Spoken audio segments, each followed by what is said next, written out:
How are black male-female relationships going to work when no other relationship works?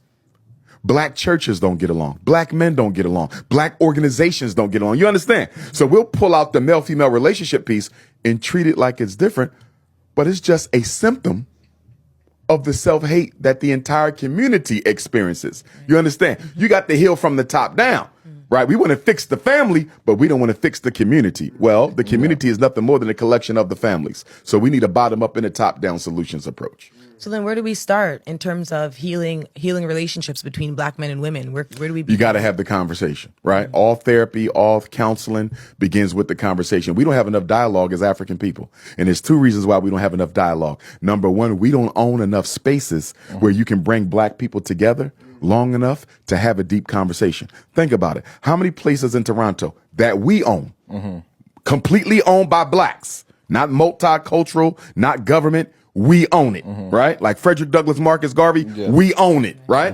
How many black spaces in Toronto do we own that can seat at least 500 black folks so we can come together once a week and figure our stuff out? Not many. Most of what we own are the churches. And most churches, what? They don't want no political conversation or agitation. You see what I'm saying? So one of the biggest barriers to organizing black folks, where do you do it? Because you can't do it outside under the tent because everybody else going to come and listen in on what you do. Yes, exactly. You see what I'm saying? Private, so that's a barrier. And then the other barrier that has been imposed on us by European capitalism is the rat race of making ends meet.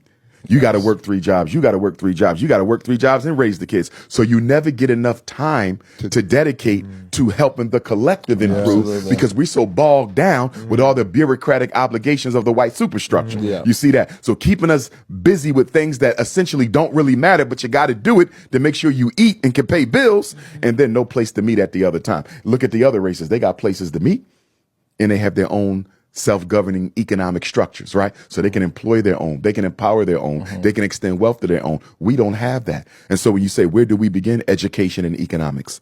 Education and economics. You got to train the children in the art of being a Pan-Africanist. And at the same time, you got to be able to empower your people with money. You can make every black person in Toronto loyal to black people. You can get all the brothers to give up their white girlfriends overnight simply by being able to do what? Empower them economically. If a young brother come to you, he got a white wife, and he says, yo, I want to open up this store. I ain't got no money. And if you say, guess what I'm going to do?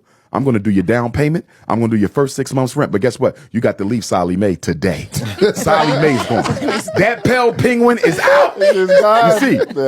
You see, when money talks, the bullshit walks. The problem with us as African people is we want our people to be loyal without having no opportunity. Be loyal to being black when the black community does nothing for me. See, Jewish kids, it's easy for a Jewish kid to be loyal to being Jew because he can get everything from the community. It's easy for the Chinese kids to be loyal. They can get it from their own community. What can a black child get from us? Nothing. Until we are able to empower them economically, it's going to be difficult for them to dig in and be with us. You got to give them a reason to be proud to be black. History is great. But guess what's greater than history for our young people? Opportunity.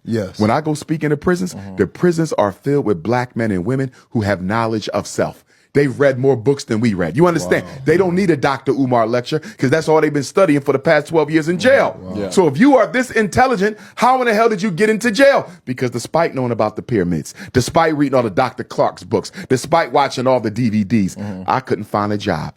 And so I had to ski mask up and rob somebody in order to feed my kids. What good is knowledge of self if it don't come with an opportunity to do better?